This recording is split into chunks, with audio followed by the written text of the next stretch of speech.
వాళ్ళు ఆయన పోతే నేను పోతే ఆయన పాలసీలు ఉంటాయి. ఇప్పుడు మేము చెప్తుంది ప్రజలందరికీ ఏంటంటే, మనకు న్యాయం జరగాలంటే అంబేద్కర్ గారు ఒక మాట చెప్పాడు, ఓటుని ఆయుధం ఇస్తున్నాను, ఈ ఓటు ద్వారా రాజ్యాధికారాన్ని మాస్టర్కి నీ చేతిలో తీసుకో. అంబేద్కర్ గారు పార్లమెంట్లో అని అప్పుడే 1950లోనే పోరాడాడు. దేనికి?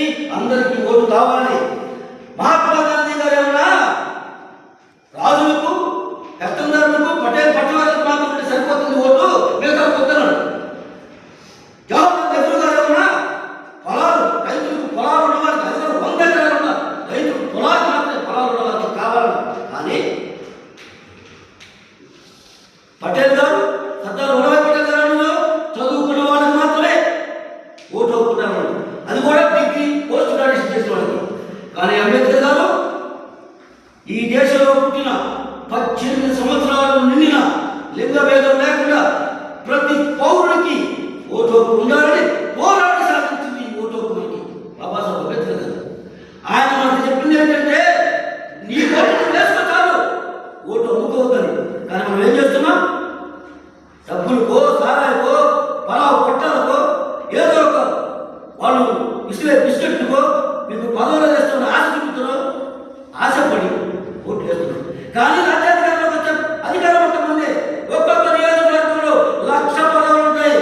175 ఎమ్మెల్యేలే కాదు, ఒక్కొక్క నియోజకవర్గంలో పంచాయతీలే కాదు, పంచాయతీలతో పాటు అనేక సంస్థలు ఉన్నాయి. 1,00,000 పదవులు ఉంటాయి. ఇవన్నీ మనకే కదా కావాల్సింది. ఒకరు ఇస్తున్నారా? మొత్తం వాళ్ళ కుటుంబాలకో, వాళ్ళ చుట్టాలకో, వాళ్ళ బంధువులకో లేదా తాబేదారు. కాబట్టి మిత్రులారా, నేను ఈ ప్రెస్ మీట్ ద్వారా రాష్ట్ర ప్రజానీకాలందరికీ పిలుపునిస్తున్నాం.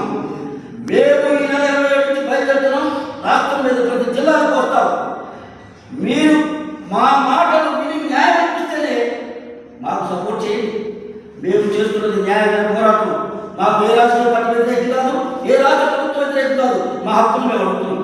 మా చట్టసభలో మాకు అవకాశాలు, మా హక్కులు కావాలి, అది మాత్రమే అడుగుతున్నాం. కాబట్టి ఈ యొక్క మేము చేసే ప్రయత్నం మీ ప్రజలందరి ఆశీస్సులు మాకు కావాలని కోరుకుంటూ, ఇప్పుడు మా రైతు మహాజన సమితి అధ్యక్షుడు శ్రీరాములు గారు మాట్లాడతారు. ధన్యవాదాలు.